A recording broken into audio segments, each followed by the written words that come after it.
Hello, everyone. My name is Sean Kelly. I go here in St. Paul with my wife and 3 kids. And I'm really pleased to get an opportunity to introduce you today. I met Hugh back in 2022 when he was running for governor. And contacted him because I'd seen signs promoting a signature reform for democracy. And this vision of a political system with Americans and everyday Americans at the center of decision-making resonated with me. It resonated with me because it felt like our political system was no longer within our control. Year after year, broadly popular legislation failed to pass. Our leaders were incapable of enacting these bills. I discovered that I'm not alone in these concerns. A full 75% of Americans believe that special interests have too great an influence over our political life. There's research that suggests that popular opinion has a near zero impact on the likelihood of passage of a bill. As a result, it should be no surprise that approval of our federal legislature hovers around 10%. Jury democracy directly counters these influences. It directly encounters these issues. It ensures that Americans from every background are at the center of decision making, rather than special interests. It ensures that popular legislation progresses. The pervading belief that we no longer influence our political institutions has led to cynicism and distrust. This cynicism has led to a large segment of the population just rejecting the very foundations of democratic government. It's an existential crisis, and we ignore its prevalence of our government.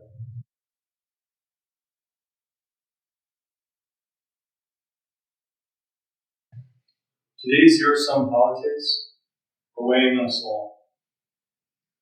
We want to see something different. We want to see a vision of tomorrow that doesn't have the same conflicts we have every year. Now is the time to counter the cynicism. It's time to restore the trust in our political institutions. And more than anything, now is the time to put people back at the center of policy. As our nation did during the Progressive era, now is the time to create new political systems. Political systems that are less susceptible to control by party bosses and the powerful.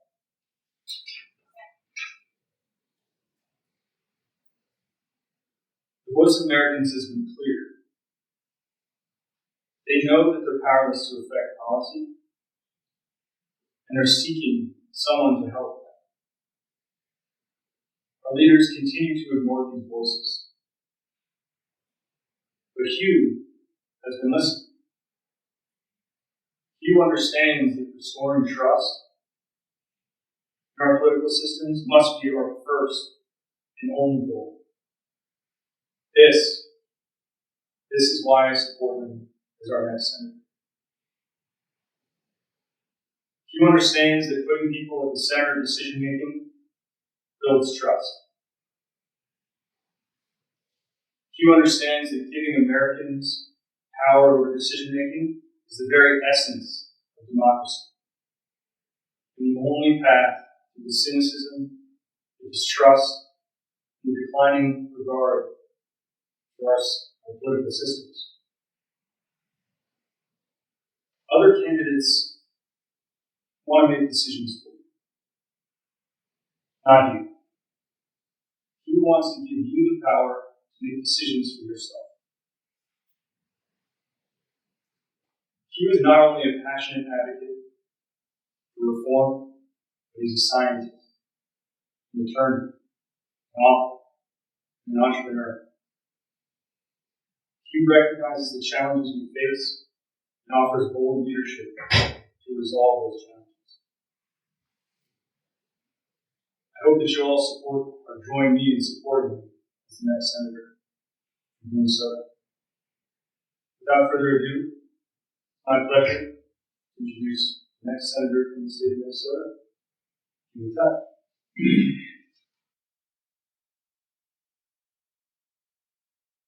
Thank you, Sean.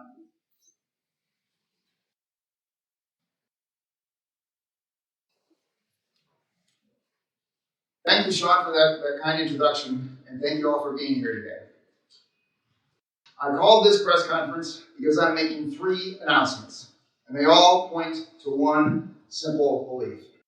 Minnesotans and Americans deserve a government that makes decisions based on reason and evidence, instead of the way we do it now, based on money and influence.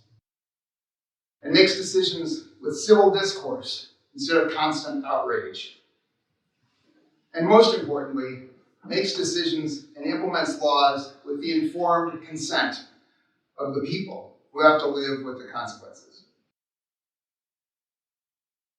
My story starts with light and a desire to protect this planet. I'm a scientist, Ph.D. biochemist. As a kid, I got into science because I was fascinated with photosynthesis, the process plants use to turn sunlight into energy. And I'd heard about hydrogen as a clean, renewable energy source that could be obtained from water, and when it is burned, just regenerates water without pollution. I loved that idea. That's what led me into science. I thought we could mimic or use the green plant photosynthetic system to harness solar energy to split water into oxygen and hydrogen, and use the hydrogen as a renewable, pollutionless fuel. So fast forward a number of years, I got my Ph.D., and then I did it. I tested my idea. I mixed an extract from spinach with purified proteins from bacteria that make hydrogen, put that into water, and turned on the light. And it worked! The hydrogen bubbled out. I spent about a day walking around like this. Later, I got cancer. I had not previously been interested in cancer, but then I got interested in cancer, and I invented a new family of targeted cancer drugs. We tested our first drug on 2 patients at the Mayo Clinic who had bone marrow cancer and had failed on other drugs and were given 3 months to live. They took our drug, and 2 years later, they were both still alive and with stable disease. Then I had frequent cold sores, and I invented a treatment that mimicked poison ivy rash, which is an immune response. The treatment improved immune function 11-fold and cut cold sore outbreaks by 60% in clinical trials. It should be good for most other immune conditions as well. So I'm good at identifying problems and finding creative solutions to those problems. During this time, it did not escape my attention that another problem is that our government kind of sucks. So I invented a way to fix it and restore the power to we, the people. I call that system jury democracy. Okay, so what is jury democracy? Jury democracy takes a system we already know and trust, the trial by jury system, and adapts it for enacting laws and making all the major decisions of government. In jury democracy, we will hold a jury trial on every bill or policy proposal before a large jury of 400 to 2,000 randomly invited citizens. That is a large enough number to be a statistically valid representation of the entire population. Both supporters and opponents will be given the opportunity to present their arguments and evidence for and against that bill. What a concept, actually using evidence to evaluate public policy and considered legislation. After the presentation of the arguments and the evidence, the jurors will break into smaller groups of 12 to talk with each other and learn from the different perspectives and life experiences of each other. Then the jurors will vote by secret ballot. No bill will become law without being approved by a majority vote of the jurors. In fact, by a 55% majority in my system, so that we have a consensus before we change the law. The jury is not just an advisory board for the elected legislature. Approval by a jury after a trial will be binding and mandatory to pass a bill into law. Effectively, the jury system will be a new house of the legislature that is perfectly representative of the citizens.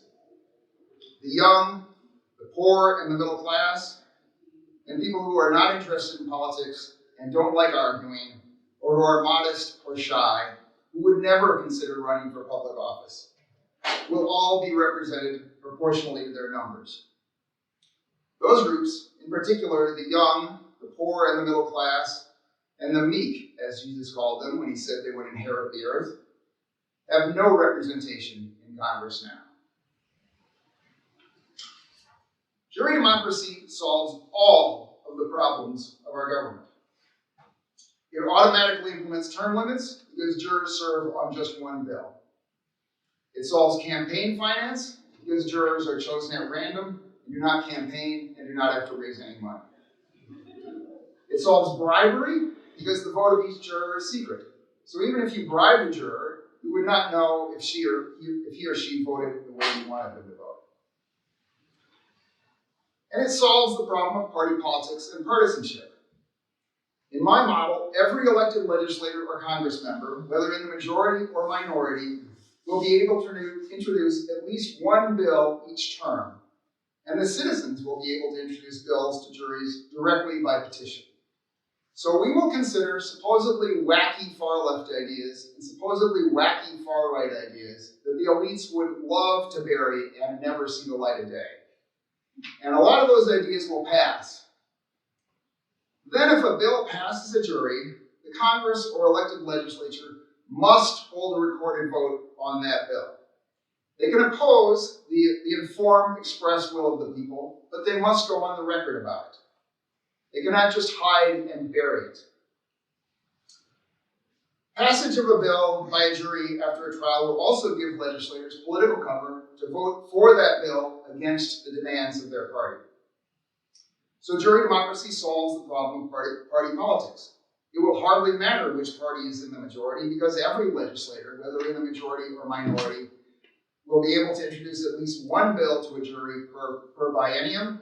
And once a bill passes the jury, the elected legislature or Congress must hold a recorded vote on it. The majority cannot just bury it. Jurors will serve on just one bill at a time and then go back to their lives.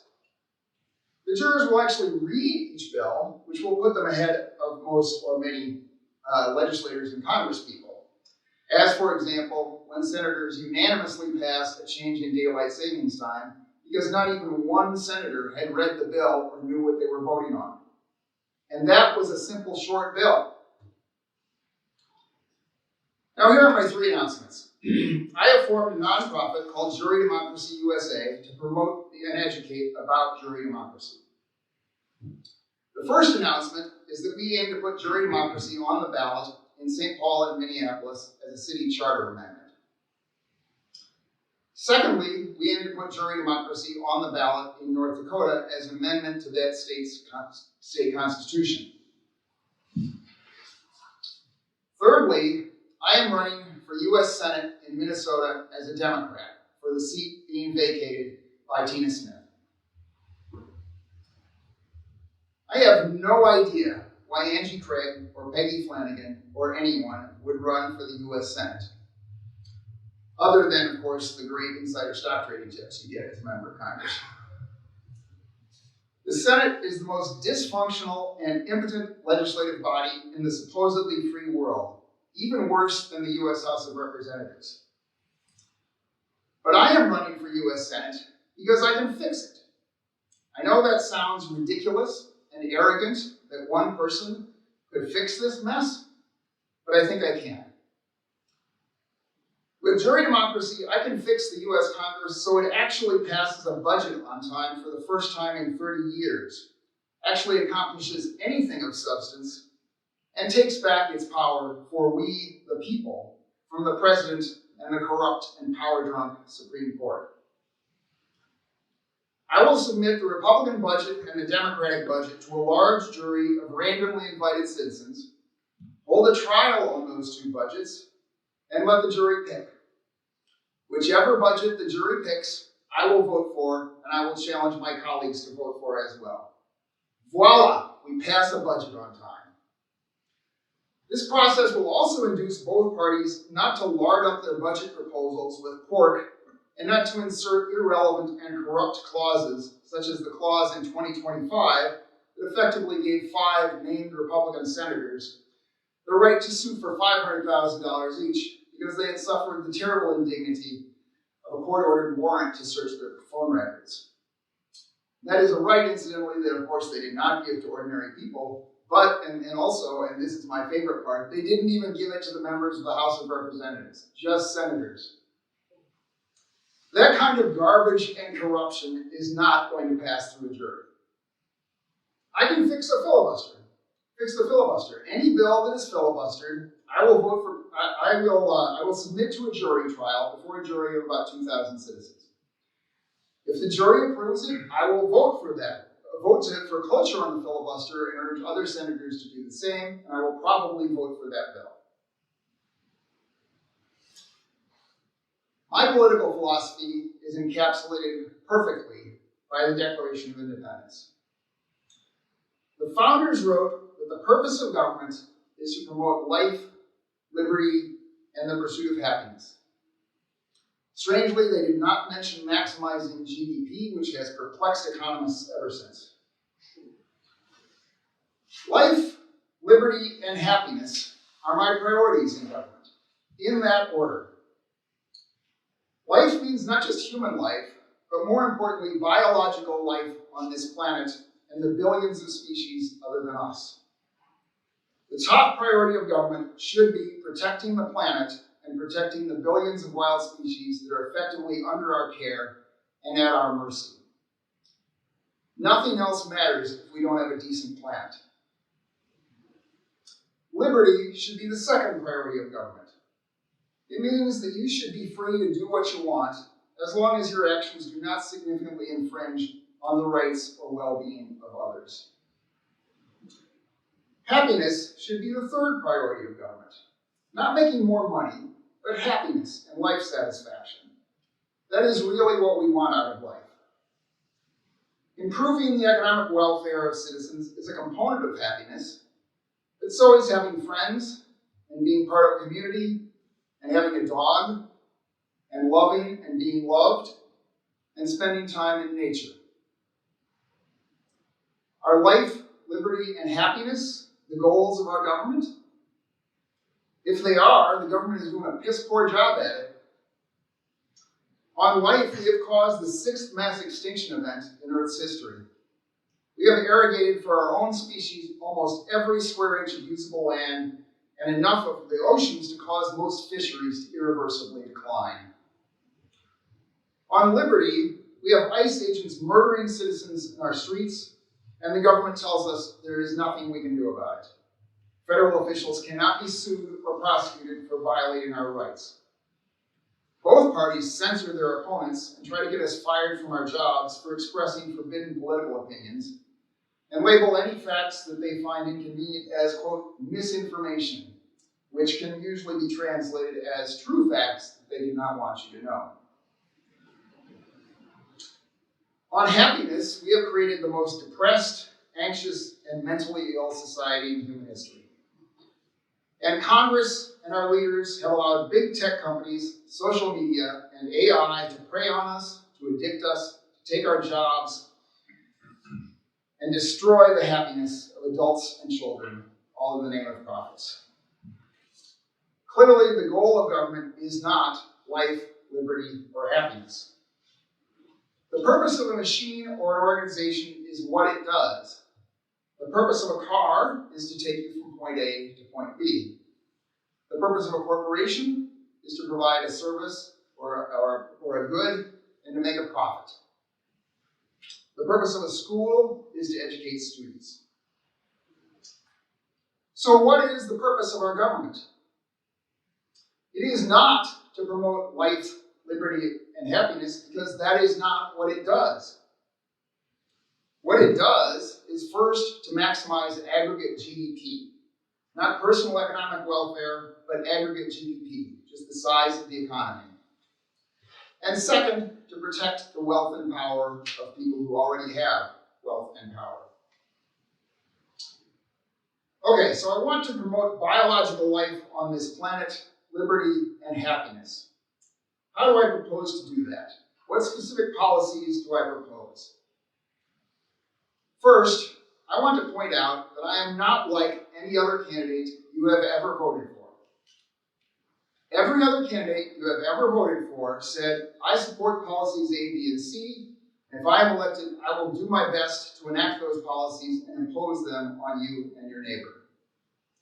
I say, I support policies A, B, and C, and if I am elected, I will propose those policies to you, not impose them, but propose them to you, the citizens, and ask whether you want to enact them and live with them. Every other politician ran and is running to obtain power for themselves. They may have good motives, and I think the large majority of them do have good motives, including Angie Craig and Peggy Flanagan. They want to improve, they genuinely want to improve their nation, their state, their city. But the way they want to do that is to obtain power for themselves and then impose their policies on others. I am running to literally give the power to you through jury democracy. But here are three proposals that you have not heard from Angie Craig or Peggy Flanagan that I think would pass a jury and substantially improve our lives. The first is to cut income taxes and payroll taxes in half and replace that revenue with a wealth tax of 2% on household wealth above about $1.5 million, which is the top 10%, 4% on household wealth over about $12 million, the top 1%, 6% on wealth over about $44 million, the top 0.1%, and 8% on wealth over about $400 million. I estimate that wealth tax would raise $3.4 trillion annually, which is enough to not only replace half of income and payroll taxes, which is $1.9 trillion, but almost to balance the budget, which has a $1.8 trillion deficit. And the wealthy will still have their wealth increase every year, even the billionaires, since billionaires make more than 8% on their money. That proposal will pass a jury with about 90% support. And then I will dare Congress to hold a vote on it. A second proposal is that we should simply share the planet with other species. Sharing is a virtue we should have learned in kindergarten. We use as a species almost every square inch of land on the planet. The only habitats not over 90% used by humans are Arctic tundra, deserts, and mountaintops, areas that we cannot easily use. Over 99% of native prairie in the Midwest has been plowed under and devoted to homes, farming, and roads. Half the planet, 50%, should be enough for us, in my view. Our species is like a psychopathic billionaire who alone has over 90% of the wealth in the world and bitches and complains if anyone suggests he should give anything to charity or pay any taxes.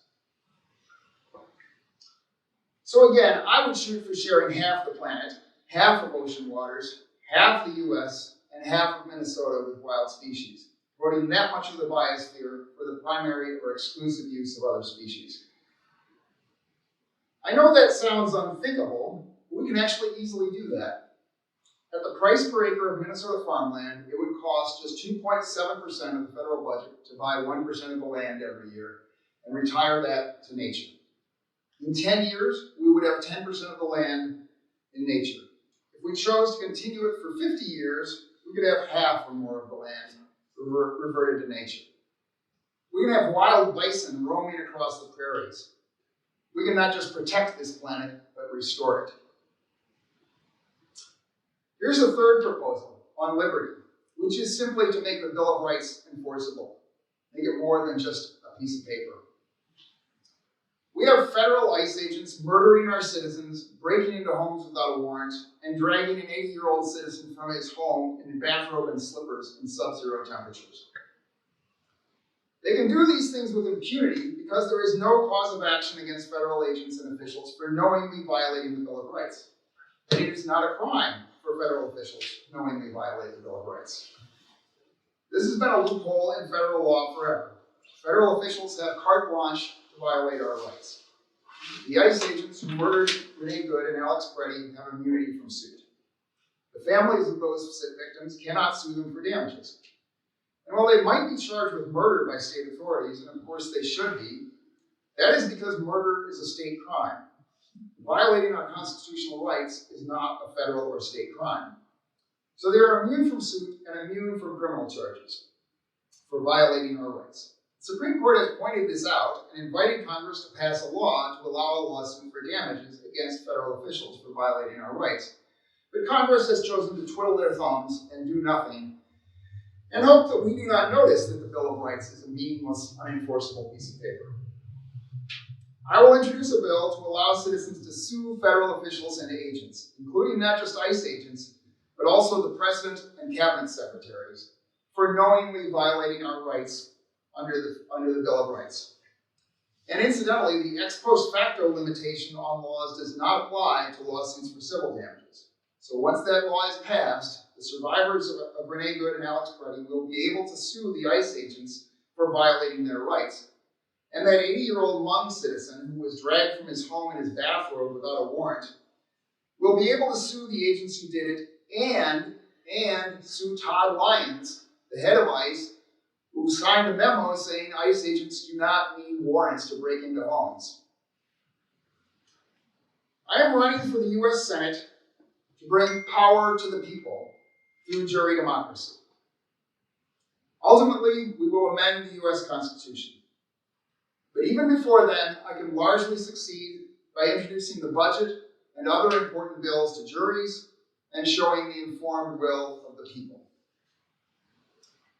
The United States can be the beacon of democracy for the world again.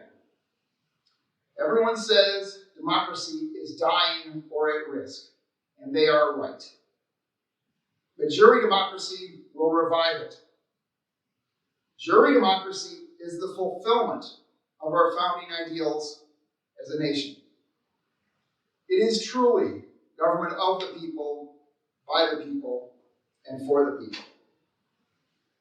It is a government that will pursue the proper goals of government: life, liberty, and happiness, as our founders so eloquently stated, because those are the things we actually care about.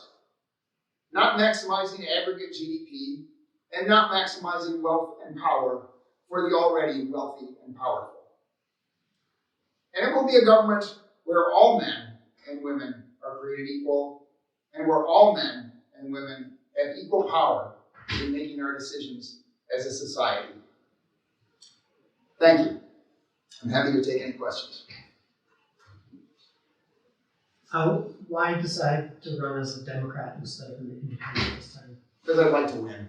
I think it's very much impossible in our system to win as an independent. And I do feel more affinity for Democrats than I've got quarrels with both parties, but I definitely feel I've almost always voted Democratic, and I feel more affinity for Democrats than Republicans.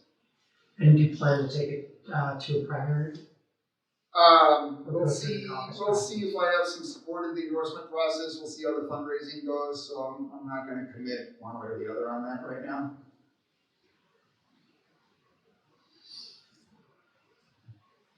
Also, as you heard, I'm very much pro-environment. The Democratic Party is more pro-environment than the Republican Party. I'm pro-choice on abortion. That is pretty much incompatible with the Republican Party. I favor reasonable gun controls. I favor gun rights too, but I favor reasonable gun controls. That is difficult in the Republican Party, I think. I do favor far less regulation and smaller government and a balanced budget or more balanced budget. All of those things are more traditionally Republican than Democrat, but there's a lot of support for those ideas in the Democratic Party as well. Yes, Mr. Chair. So you're kind of trying to launch this to a city council. I'm running for Senate. And then to North Dakota. Yeah. I'm wondering if you have colleagues or people who are supporting that at these two levels. I've got some people in St. Paul, Minneapolis who support the idea. I have not talked to anybody in North Dakota. It will be a more expensive proposition to run a referendum in North Dakota, so we'll see how the fundraising goes. May start with just St. Paul or St. Paul and Minneapolis.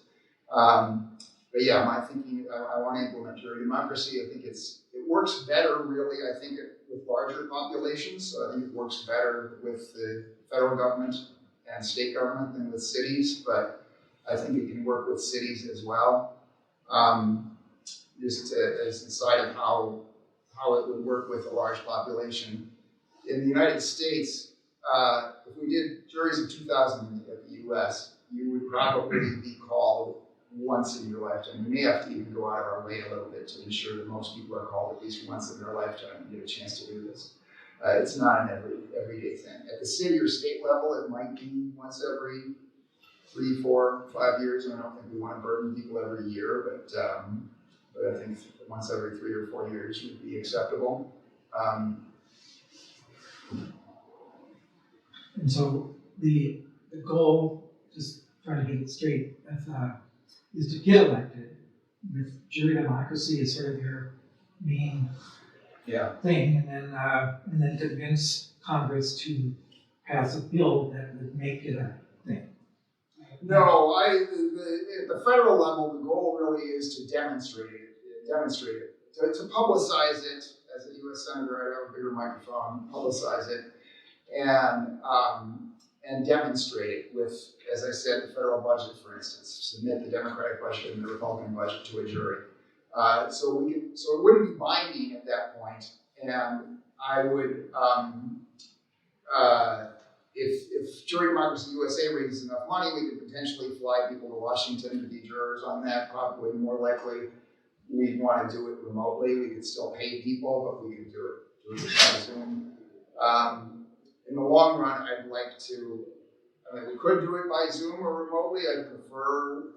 I believe in face-to-face interaction, so I'd much prefer to have jurors come to the Capitol or to some central location for trials.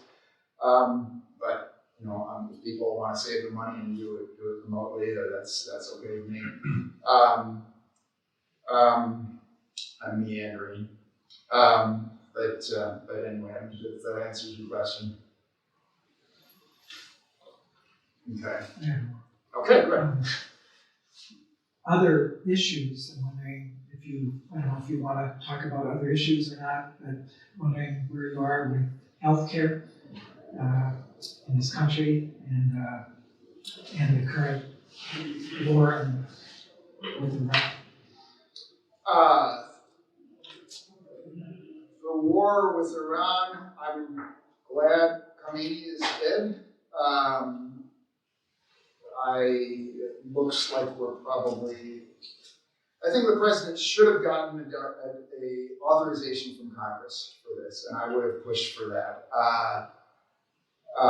The portion of the Constitution that says only Congress can declare war should mean something, and it doesn't seem to mean anything right now. I'm a little ambivalent. As I said, I'm glad Khomeini is dead. It's starting to look like this is expanding and going to last longer than Trump expected or people expected, and so it's starting to look like it's a mistake. Was a mistake, but I guess we always just say Khomeini's dead. We're done. We're out of here. Let's see. On healthcare, I'm open to. I don't have a specific plan for healthcare. I think almost we could try to throw a dart at a map and pick the policy of whatever country it hits, if it's an industrial democracy, and that would be an improvement on the system we've got. So I'm open to Medicare for all. I'm open to we go a little more towards pay what you can't pay it. If you're wealthy enough to be able to afford the services you get, pay for those. If you're not, then then the government will cover that.